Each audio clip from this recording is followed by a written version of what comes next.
Mangalagiri PGS nursing హోంలో mother's day సందర్భంగా ఉచిత వైద్య శిబిరం నిర్వహించారు. ఆర్యవేశ మహిళా సంఘం ఆధ్వర్యాన జరిగిన వైద్య శిబిరంలో doctor V Girija, doctor Adinarayana, Padmaja తదితరులు పాల్గొన్నారు. అనంతరం వారు మాట్లాడారు. మదర్స్ డే అనేది ఇదంతా కూడాను అమెరికన్ స్టైల్ అన్నమాట. అయితే మనం కూడా జరుపుకుంటున్నాము. ఇది ప్రతి సంవత్సరం కూడాను ఒకే డేట్లో రాదు. మే 2nd సండే అనమాట. ఈ సంవత్సరం ఒక రోజు వస్తే నెక్స్ట్ ఇయర్ ఇంకో రోజు వస్తుంది.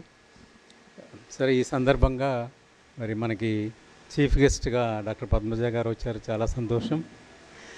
మరి ఆర్యవైశ్య మహిళా సంఘం వాళ్ళు ఈ సందర్భంగా ఇక్కడ మెడికల్ క్యాంప్ అరేంజ్ చేశారు. మరి ఈ మెడికల్ క్యాంప్కి వచ్చిన ఆర్యవైశ్య సంఘ సభ్యులందరికీ కూడాను మాతృ దినోత్సవ శుభాకాంక్షలు కోరుతున్నాను.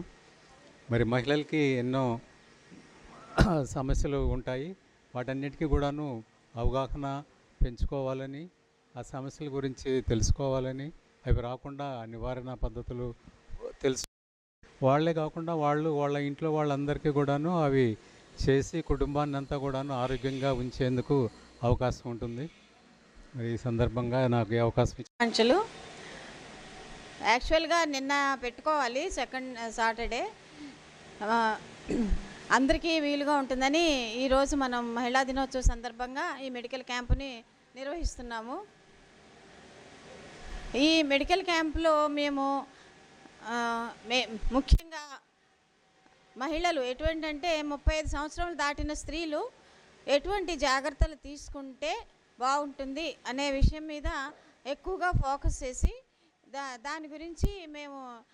దాని మీద ఫోకస్ చేసి వాళ్ళ ఆరోగ్యం, దాని గురించి వాళ్ళు ఎటువంటి జాగ్రత్తలు తీసుకోవాలి అనే విషయం మీద వాళ్ళకి అవగాహన కల్పించాలనే ఉద్దేశంతో ఈ కార్యక్రమాన్ని మేము ఏర్పాటు చేయడం జరిగింది. దీనికి ఎప్పటి నుంచో మెనోపాజ్ సొసైటీ అన్నమాట, ఒక మెనోపాజ్ సొసైటీ అని ఉంటుంది. అంటే మనకి దాదాపు 50 సంవత్సరాలు దాటిన దగ్గర నుంచి మెనోపాజ్ స్టార్ట్ అయిపోతుంది. కానీ మెనోపాజ్ స్టార్ట్ అవ్వకుండా ముందే ఎటువంటి జాగ్రత్తలు తీసుకుంటే మెనోపాజ్ అనేది స్మూత్గా జరుగుతుంది మనకి అనే విషయాల మీద చాలా స్టడీస్ జరుగుతున్నాయి. దాని మీద ఒక సొసైటీ ఫామ్ అయ్యి ప్రతి నిత్యం అనమాట, నిత్యం దాని మీద ఎన్నో ప్రయోగాలు జరుగుతున్నాయి.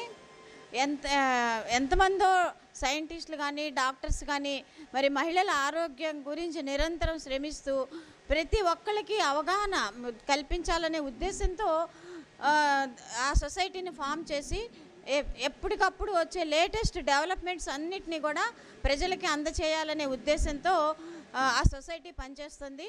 దానికి డాక్టర్ పద్మజ గారు మరి ఆ సొసైటీని ఫామ్ చేసి ఆ సొసైటీలో వర్క్ చేస్తూ దేశవ్యాప్తంగా ఉండే సొసైటీలు అన్నిటినీ అనుసంధానం చేసి ఎక్కడెక్కడ ఎటువంటి ప్రోగ్రామ్స్ జరుగుతున్నాయి వాటి గురించి ప్రతి క్షణం తెలుసుకుంటూ దాన్ని సొసైటీ అది